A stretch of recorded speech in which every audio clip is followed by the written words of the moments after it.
special guest here at the Just Acting Up Show, Jacob, Calle. Welcome. How you doing, man?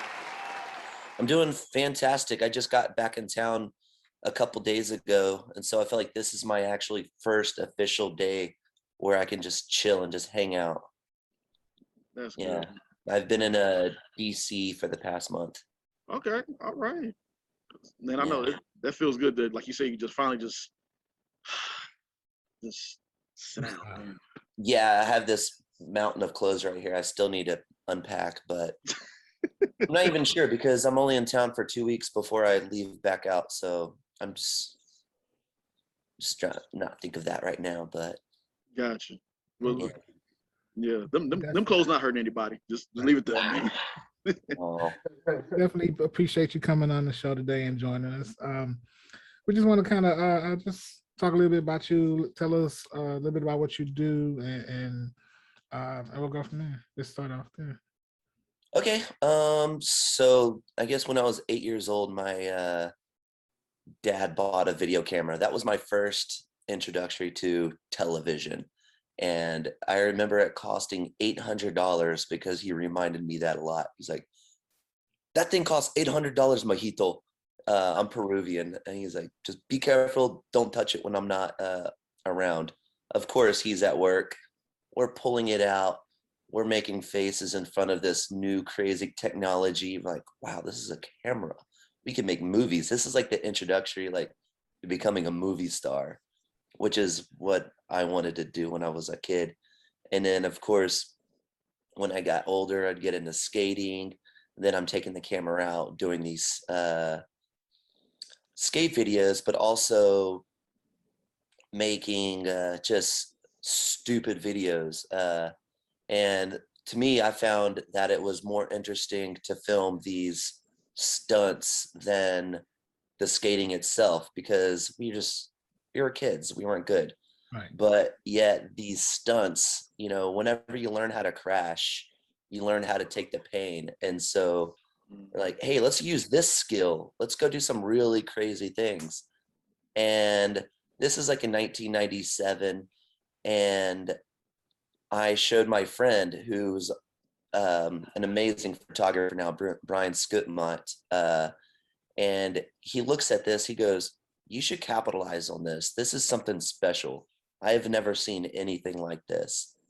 And so we edited it together. We called it What the Hell, put it out on DVD, distributed it. And because I was part of the skate punk scene, I just began selling it at skate shops. We were going on Warped Tour, performing on those dates. Keep in mind, just stunts. We were doing like stupid human tricks. Next thing you know, it's 2003. Jackass is coming around. And he's like, wait, what? Like, what? You guys are doing the same thing that we are doing. And vice versa. I was like, wait, what? There's someone else doing this stuff? And that was in they didn't have a movie. It was just that show on MTV. And then anyways, we just started working together. And with Steve-O's manager kind of hooked me up, and I began writing for television. Not through him directly, but through his people. And it just kind of snowballed from there. And I got to do a lot of shows with Jackass and be in their movies. Not in the Jackass movies, but just their separate individual movies. Like when one goes off and does their own little endeavor without the Dick House brand. But yeah, it's been a lot of fun. And now I'm writing comedy. And during all that time, I pursued science. And I'm now working on a documentary where I go undercover with Rhino Poachers. Oh, really? That's what's up. When you was when you see Jackass and on the set with him or whatever, has there ever been a stunt that was like too far? Yeah, like there was this one where, we were supposed to make part 2, and a lot of people are like, when is part 2 coming out? When is part 2 coming out? I live in Houston. I'd go outside And people are like, oh, it's the dude from What the Hell? Like it was getting built up. And I was like, in the meantime, my brother who started in the movie with me, he's overseas in Iraq. And I'm telling him, or I'm writing him letters. I'm like, dude, this thing is getting really big. Like, I wish you were still here. We need a manager. We need to figure this out. And this was before YouTube. This was before like Google. Like, I just needed to figure out how could we capitalize on this rather than just making this movie. And we're like, we need to go fucking big. And so I'm like, what's the most insane thing that we can do together? And one day we were just hanging out and I was drawing blood from my arm and I was doing these, like, like Bloody Mary drinks, but I was calling it the Bloody Jacob, basically just in lieu of the red mix that's in Bloody Marys. I was using my own blood. I'm like drinking my own blood, like chugging it. And there would be times where my brother would get a tube and stick it and down his throat and out his nose. I would hook it up to my dick and I'd be peeing out of it, like doing this fountain where I'm like pissing through my brother's mouth and out of his nose. There were times where like cactuses, these large field of cactuses, just get naked and just jump and do a front flip into it where you got 2-inch spikes just protruded all in your body. Yeah. So yeah, that's the only way you can make a proper movie is if you go too far. And that's not only with stunts, that's just with anything. If you're going to do something, set yourself high. Right. And then people will love that. Gotcha. That's setting the bar high right there, man. Well, that answered my question. That is setting the bar, my brother. Yeah. So you do your own documentary right now where you're going undercover. Yeah. So let's touch on that a bit right there. That's kind of interesting.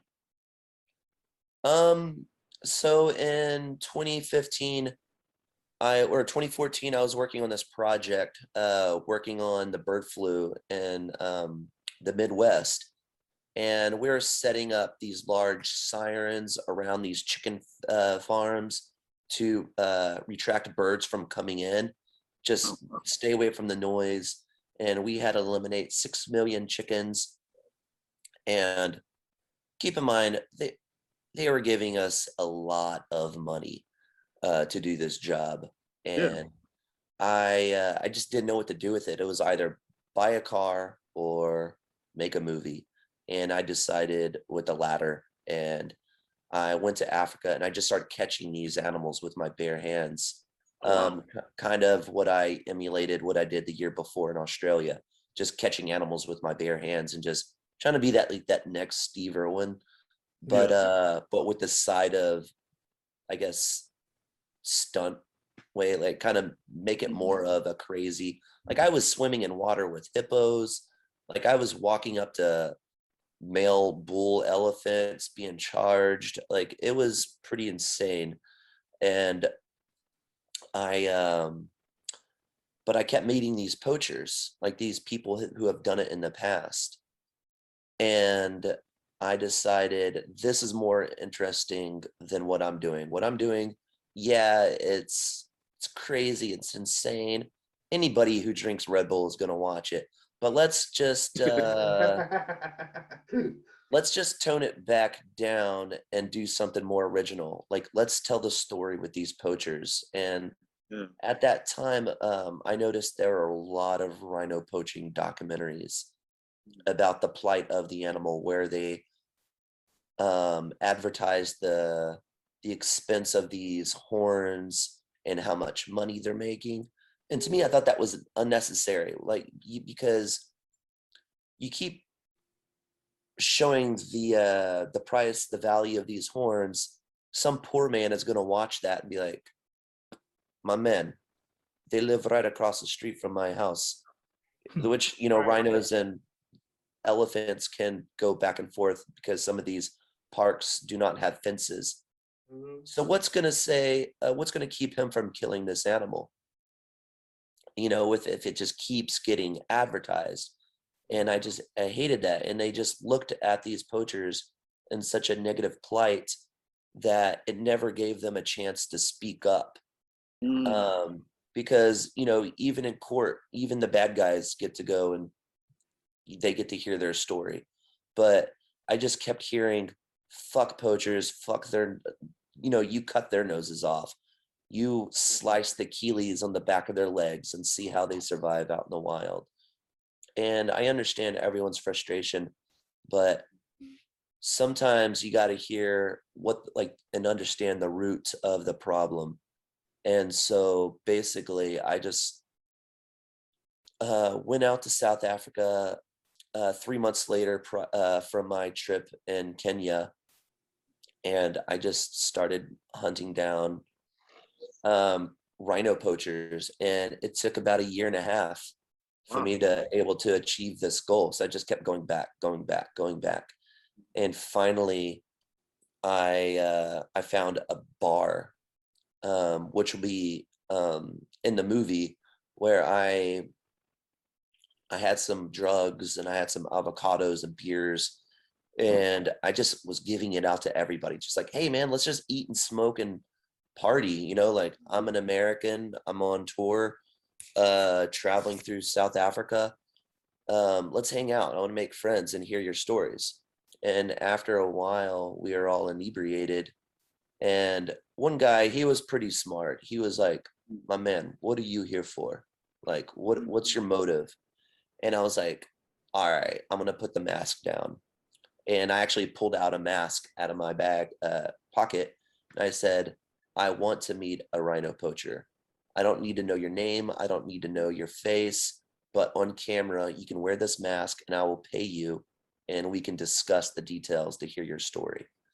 And he goes, I'll think about it. He goes, I do know people. And I was like, I knew it. Like, I was like, I felt like we were in the right spot. And so we just started hanging out even more. I'm a magician. And I don't know if you recall, but on the set that we met during downtime, I was performing magic for the cast. And so that's what I was doing there with these poachers that I had no idea were poachers yet. And I'm just showing them magic tricks and putting things in my mouth, making them disappear, pulling things out of my eye socket. And they're just blown. And he goes, okay, I think the magic was what set the tone. Yeah. And he calls his friend and he's like, my man, I want you to meet these people. No, trust me, they're not cops. I don't know what they are. And like, because he's never seen a cop be doing magic and like doing drugs with them. But that's what worked. And he goes, let's get in your car. And he gets in the car and he looks at me. He says, my brother is XYZ. I'm not going to mention their names, but it was the brother of a major kingpin that I have been keeping my eye on from America. I'm like, whoa, like, and now I'm thinking, I'm gonna fucking die. And I was like, do you mind if I film this? He's like, not yet. And I was like, okay. So we go in this field and we pick up 2 other poachers, and these guys, one of them is just about as scary as badass as they come. Leather jacket, he had swag, he had gold, I believe he had a Gucci belt, and like, he knew and understood hip hop. He loved rap, and that's where he emulates his life from. A lot of Swisha House, a lot of Houston rap culture, which blew my mind that he knew this. And he liked Bun B. Bun B came on the radio out in South Africa. He started singing along. And I'm just like driving. I'm like, you know this? He's like, that's my man. Keep going. Like, it was no big deal for him.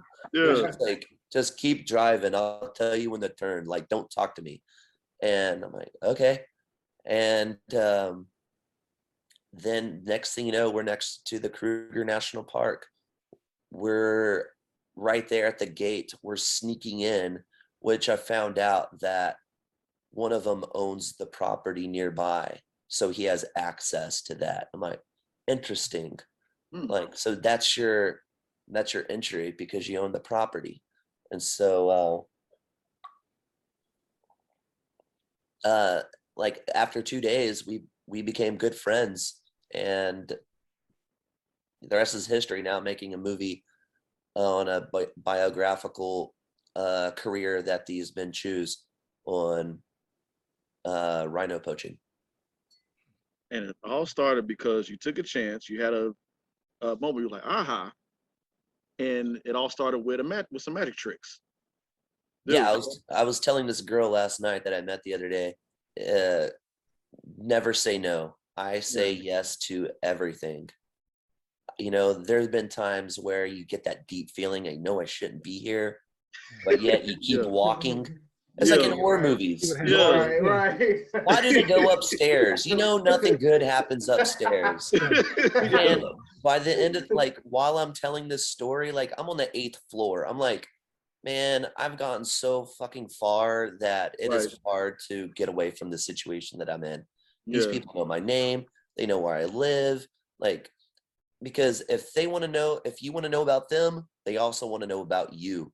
And with trust, I'm like, all right, here's my social. Like, this is where I live. Like, these are my parents. But yeah, no, they're very nice people. And you know, I know a lot of people hate hearing that, but these are just men being exploited. And this is their first time to have a soapbox where they can tell their story. Well, I think it's interesting. I mean, even though people say and view them the way that they are, but I mean, just hearing you talk about it, it makes you think about other people that, you know, others have, you know, deemed bad. Like, for example, let's say Hitler. People look at, you know, about documentaries about him, or other, you know, people that, you know, well, you know, I'm going with that. But people just want to know. I mean, Hitler's a pretty far stretch, but that's far stretch. I'm trying to think of people. I'm trying to think of others. I'm not putting them in, you know, Hitler. Same thing, but I'm just saying, like, people want to know more about these people, about, you know, poachers, and about people that do hunting and stuff like that. And so yeah, it's interesting that you know, you're doing this documentary and you know, talking to these poachers and everything, because people just want to know. So yeah, and like one thing that we wanted to do is, and I agreed to not do it. I could not do this, but for some reason, me going off with the poachers on a hunt, for some reason, that does not disgust me in a way that hunting does, big game hunting. Right. And because these are just rich men literally exploiting the animal, opposed to rich men in Asia exploiting poor people in Africa. Right. And I could understand their view more of why they're wanting to hunt down these animals for the horn. It came in conversation, and this is not that it was a good idea, but we're just talking out loud, and that's how you get your end goal. And one of us said, what if we paid the rhino poacher to go on a big game hunt, and he literally kills a rhino, and then we watch him be celebrated as he kills this animal, and you'll just see the hypocrisy, because they have no idea that he's a rhino poacher. Because at the end of the day, he's still being killed, or he's still killing a rhino, but yet in the conservative world, you know, they have the big gamers or the big game hunters, and they're being applauded for their big hunts, but yet a rhino poacher can't. So it's going to be a very controversial film. I know people are going to hate me after this, but I feel like it's the rhino documentary that needs to be said. And been working with a lot of production companies out in LA and around the world, and it's going to be heard. I'm very proud of it. So I definitely look forward to seeing it, man. Just let us know when it comes out. I don't need to know. I'm not to sound cocky, but like, I will, like, you'll hear about it in the future. It's going to be, I'm super proud of it. Awesome. I have no idea when it'll be finished because things like this take time, but I would say some cool things are happening. Okay. Yeah, Well, I wanted to go take a step back into when you're talking about your comedy writing. And like for us, we're writers as well, and we're working on our own series. And just kind Awesome. of want to just kind of pick your brain on just what's the best piece of advice you can give as far as for the writing process and pitching the script and just working on the comedy set. What don't ever stretch to something like if you're if you're a writer that writes sci-fi, don't be writing drama. Like stick to with what you know, and also like everything, just be observant. As a comedy writer, I am constantly just writing notes in my phone of real life occurrences that happen in my life, and I'm like, oh yeah, that would be great for a scene. Such as like this happened last night. This is just a note that I wrote last night. Writing this project called Wet Blankets. And this is what I wrote in my phone. Everyone says bless you when Connor sneezes, but Carlin and everyone looks at him and says to say bless you, because but he doesn't see the point in saying bless you because everyone else blessed him already. Like, why does my bless need to be? Right, And it's just, and then the more I thought about it, it's like, that's a Larry David moment. But it is, yeah. whether I use it or not, but it's just everything that happens around me, I just write it down, and you're just writing these puzzles. And all of a sudden, when you're ready for your story and you're ready for your dialogue, you will have all these real life situations, because that's, at the end of the day, that's what you want your movie to be, relatable. And if it happened to you, don't think you're special because it's happened to everyone else. And so you just write these real life situations in. Of course, for comedy, little bit more farce than reality. Let's turn it into comedy. But yet, all these situations are real life pieces of who you are. That's pretty interesting and cool, man, with the comedy writing and everything. And so I'm thinking, so how does Jacob's day go? Because like you got these interesting stories and everything, man, with the writing about being on Jackass and the poachers and everything, and comedy writing, because that's kind of like what I do as well too. When I see something, I'm like, I can create this and this and this, and that's how me and Chris and Mike, we throw different ideas out there. So how does your day usually go when you? My day, Yeah, I'm on my phone a lot. gotcha. These are my notes. I'm just always thinking, usually I hang out right here, and this is just where I get in my head, and I just jot down things. And usually I do fly a lot.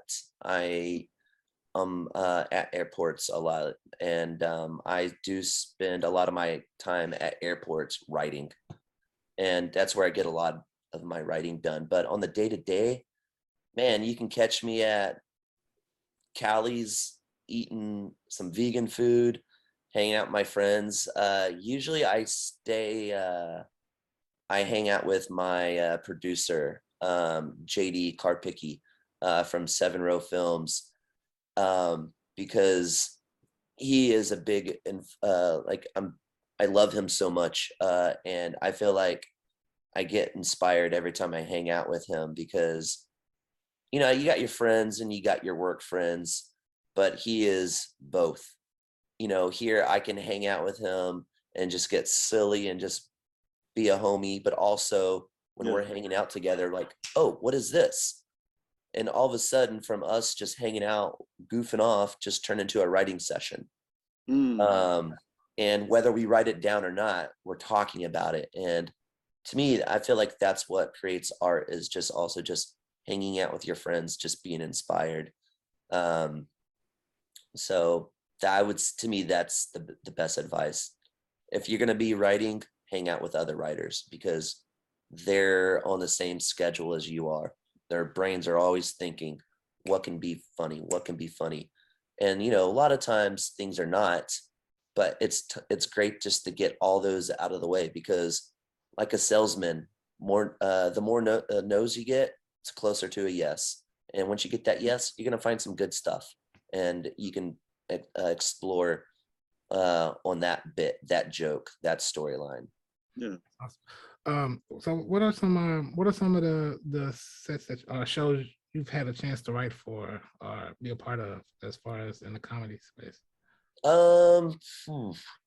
So I started off on CMT, this show called Country Fried Home Videos, and it was one of those, have you got footage? Send it in.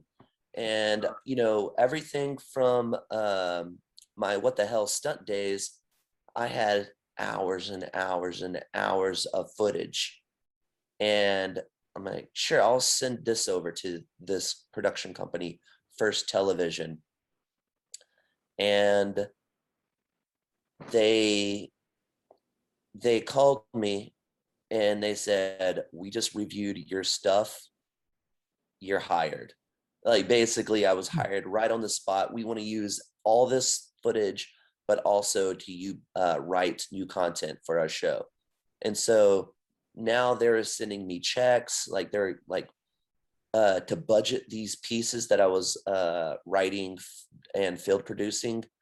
And we are coming up with the most insane things. Like, one of them was, I believe this was on Ridiculousness, because once a production ends on a season, everybody just shoots off to different TV shows. And then once that show is done, then you jump off to another season. And one of the stunts was this board, my back, I'm only 15 inches, right here. And we had this board on my back, and I'm just like on my hands and knees, and my friend gets a bicycle and does a backflip off my back. Oh, wow. And he lands it, and it took a few spills and board snaps, but eventually we landed it, and we milked that trick. Yeah, and we sold it to a lot of TV shows, and because you got the 2-year lease, once the contract is over, then you can resell it. And it was kind of like my little hidden pocket, or my little hidden trick up my sleeve. I would show the production company, like, look what I got. Like, yes, that is weird. But everything. So that being said, Ridiculousness, Tosh.0, Country Fried Home Videos, and a lot of shows on True TV. Most outrageous, wildest stupid human tricks, much or whatever, most shocking top 20. But it's funny because it is cool. It is, I feel like I do have a cool job, and I get to explore things without actually having I guess a real job. But at the end of the day, whenever I tell somebody, oh, I work in television, I write and act in TV, and they get excited, they're like, oh, cool, what is it? I'm like, World's Dumbest, All Seasons. Yeah. I'm an idiot. Man, I think it's cool that you have a certain type of fearlessness to you, man. Like, since you were saying earlier with the skateboarding and with the stunts that you did, you just went for it. And I admire that about you, man, because some people just hold themselves back from going all the way into some things, and Sure. and just they second guess themselves. Now you were just like all in it. Same thing with with the poaching and everything else. So you have a lot of stories to tell, man, and I'm looking forward to seeing everything. Yeah, no, I appreciate that very much. Like, Yeah. even like when I was born, my first word was bird. Yeah. And look what I do now. Like, I'm obsessed with animals. Yeah. And like, there's a lot of kids who are like, I want to be a veterinarian when I grow up. I want to be a doctor. I want to be. Then fucking do them. Yeah. Just do them. Live your dream. Right. Do what you want to do. Otherwise, you're just wasting life. And I truly mean that. Like, it's just, it's sad. I see my dad sometimes wake up at 4 a.m. for work. And then he gets off at 6 p.m., goes to sleep, and wakes up and do it again. It's just repeat, repeat, repeat, repeat. And Yeah. he's like, and he does get paid handsomely. I'm not gonna knock that, but he's like, Jacob, do you want this job? You know, I can train you, I can teach you. You have your foot in. And it would be a nice nut life, but I'm like, my time is more valuable than money. And so I'm just gonna keep doing what I'm doing. And you know, maybe at sometimes where the pay isn't all that fantastic, but you know what? I'm doing what I'm loving. And if I leave outside this house after this podcast and get in a car wreck and I die, at least, hey, that was a fun life that I didn't spend time wasting on what I wanted, what I should have done. And I think that's the most important thing to look at. Yeah, they say you do what you love, you never work a day in your life. Yeah, absolutely. Got that right, Chris. Very true, man. So you said vegan place. What are some good so you are vegan, I'm guessing, or Oh no, I actually eat meat. I just lost a bet for a year where I have to eat vegan. I like No, your I'm honesty. kidding. that's No, a good show though. I love That was a that. good joke. I love that. I love it. I like Calle's. I eat there a lot. I eat Calle's. I like Calle's, and I eat at Calle's. They did not pay me to say that, but I love good. Calle's and Taco Bell. God damn, I will. I got a story about Taco Bell. I don't mess with Taco Bell at all. Yeah. Taco Bell got plenty of stories. Oh my gosh. I'm not a Except fan the- anymore. Yeah, except I kind of stopped going by the Taco Bell by my house because it's franchised, and I guess they can make up the rules whenever they want. So if they close, yeah, we close tonight. I'm like, yeah, but your sign reads 1 a.m. Yeah, we out of here. We out of beans. I'm like, why are you out of beans? You're Taco Bell. Like, so many times I went over there on Scott Street by U of H, and they're out of That's the beans. one I have issue with too. That's the one. That's the one. That's a college story from back in the day with me and Mike. And That's like a bee saying they're out of honey. Yeah, Yeah, like, exactly. come on now. Oh my gosh. And then, oh man, that is too funny. Oh my gosh. So you're an animal lover, Yeah, vegan, skateboarding, been on Jackass. What is magician. Don't forget magician. a magician? Yeah, and you're a man of many hats, and I also think it's dope that you're a magician as well too. That's a great icebreaker, which how you were able to meet those poachers and everything, man. It's a wonderful icebreaker for not only for poachers but also for girls. Hey, You know, like Yeah, I've been I on was like on saying first dates, and Yeah. then they see my house like, you got a lot of deck of cards, and I was like, yeah, I do magic, and I was like, do me a trick, and I was like, I'll do you a trick. that's dope, man. Yeah. Oh, Learn one magic trick yeah. and nail it down, and you can just do that trick over and over and over, and none of the girls got to know. You'll win their little hearts. I like the way this man thinks, man. They will get bored of you, but Hey, man. once you realize you're a one-trick pony. I need to learn multiple tricks. No, I'm performing a magic show next Wednesday at Christian's Tailgate on, what's that road on? Irving. Next to the parking lot where Fitzgerald's used to be. Oh, White Oak. Yeah. Yeah. Yeah. when is it? You said next week on what now? On Wednesday. Next week It's my friend Kua Gente. He goes as your favorite African, and he's hosting comedy shows over there, and I'm their special guest. Nice, man. You are like that one guy that you meet at the bar that just done everything. There's always that one guy you meet him, and you just sitting there, you're chilling like, yeah, I've done that before. I'm like, what all have you done? You're that interesting guy, and it's dope that you have these stories. The world's most interesting guy. Yeah. Here's my Dos Equis. That is dope, man. I love it, man. So, and man, don't feel bad about the whole story about the poaching and everything. Like I was saying earlier, it's people that done documentaries on people that's way crazier than what you're doing. So yeah, man, what you're doing is it's a good story to tell and very interesting, man. and that's why I was Yeah. earlier. Very They interesting. need a soapbox. They need to be heard. It's going to Yeah. be, I'm excited to hear the outcome and see the situation of where this movie goes. But even the other day, one of the poachers just WhatsApped me saying, "Hey, hello, my dear friend." And I was like, "What's up, buddy? Like, everything going good over there? Yeah. You guys gotten vaccinated?" I can't go back just yet because, but yeah, I'm just waiting for COVID to calm down over there and for the villages to get their vaccinations, because the next time I come back, I'm going to be bringing like a full team of people. Mhm. And with more people, you know, that's just more at risk of getting contaminated with the virus. So we want to tread this one delicately, because usually I'm just by myself Right. and someone else. Be Yeah. safe. When y'all do go, please be safe out there, man. Yeah, I appreciate it. Give me you. said that. But yeah.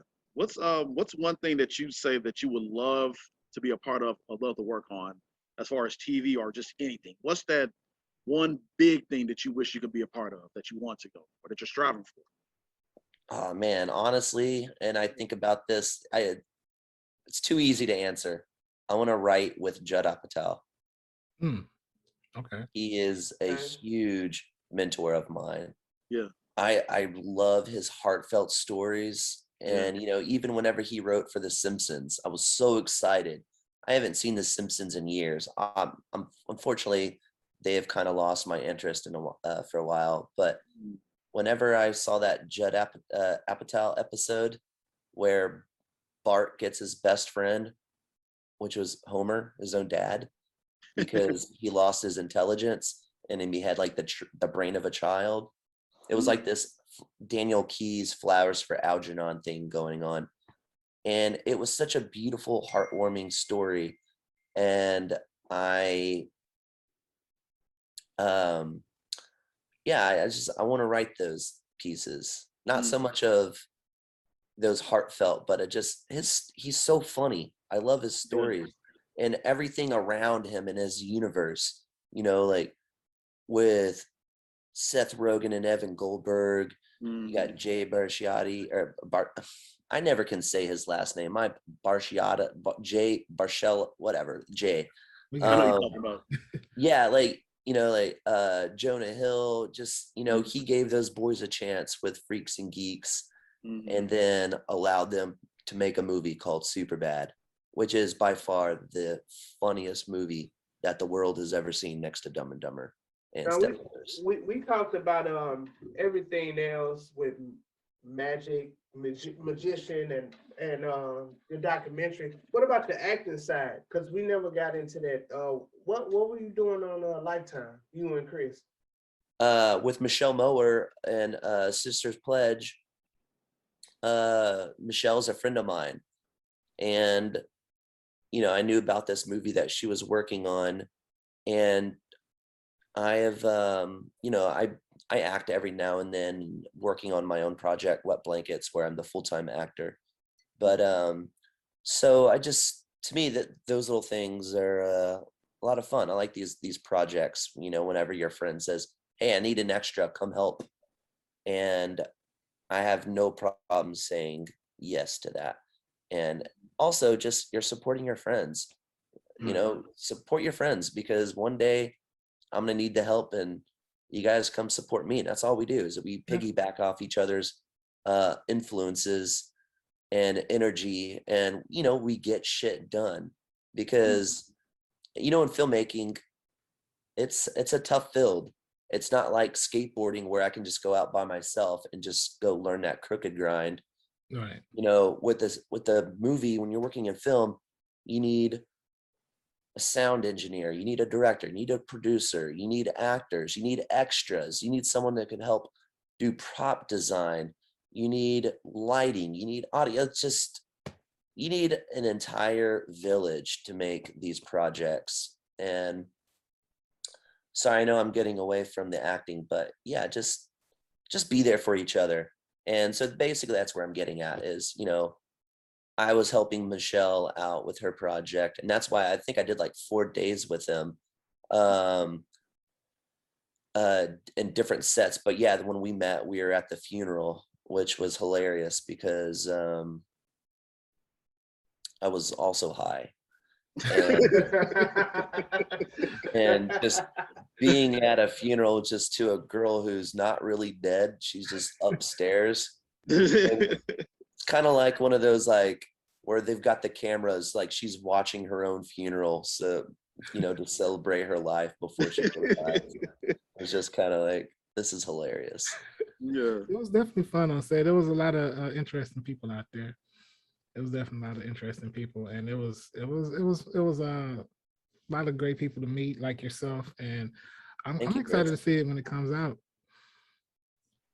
Yeah, what is Lifetime? Is that a channel like that you can buy, like Lifetime Plus? I think it's like So a if you regular get this cable channel. package, you'll get 3 more movies. We'll toss in of Lori Laughlin. I don't That's how think it they is, made an app yet. I don't think so. Lifetime Plus. There you Lifetime go. Plus. I think That it's in is the basic something to look cable. up. The Water Yeah. for Elephants, starring Robert Pattinson. I'll watch it. Oh, the elephant knows Russian. I got it. Oh man, yeah, it was He's not great time. stupid. Oh man, yeah, great time on set. Met some great and cool people. Like I said, I didn't get a chance to meet you on it, but I'm glad Chris did. That's why we're having this awesome conversation, man. And it's interesting, man. Wow, I'm just blown away with everything that you do, and I don't want you to stop doing what you do, man. That will Oh, tell you thank that. you so much, Jay. Yeah, Appreciate it. yeah, man. Keep going, and hope to work with you down the line, man, in the near future, or man, hang out or anything, man. So. Yeah, I'm actually right now I'm in town for 2 or 3 weeks, and I just literally plan on doing nothing. Maybe I'll have a meeting or two with JD while we're hanging out because that's just what we do. But other than that, I just want to chill and just hang out with my friends. And I think that's the best thing you do is just hang out with your buddies, because those are the ones you see every day, you hang out with every day, and the ones that influence you, good ideas and bad. And to me, friends are a big part of my life, and that's where I get my ideas from, is from my dumbass friends. So I'm just gonna hang out with them for the holidays, and let's see what comes out of it. That's what's important, man. I love it, man. Well, do you have any social media that you want to put out there for people to follow you, or anything that page or anything you want anybody to follow out there? Yeah, it's www.fansonly.com/ no, I'm just kidding. I was just about to say, fans only. No, wait. Hold on. Yeah, whoa. You want to see my dick? No, it's on Instagram, just at Jacob Calle, JACOBCALLE. I once hung out with one of the Kingpin's witch doctors watching WWE women's wrestling while eating dinner that the Kingpin's dinner cooked us. And I'm just like, what is this life right now? I'm watching Ronda Rousey with this guy who puts magic spells on poachers so they can successfully leave with rhino horns. Dude, what the hell, man? That is this yeah. If living life was the fullest was a person, it'd be you. Yeah. It's like one of them situations where, like, how the hell did I get here? Oh yeah, magic trick. Yeah, that's right. Yeah. Started at a bar, so I was at this bar. Eating avocados. Oh my God. You need to make like one of those cartoons or whatever, but with telling these stories. But yeah, man. Many blessings to you, man. Appreciate you again. Thank you so much. I really appreciate you having me on. I thank you. Yeah, we appreciate and you guys have a fantastic day. you. You as well. Have a good one. Thank you. Be safe. Thank you.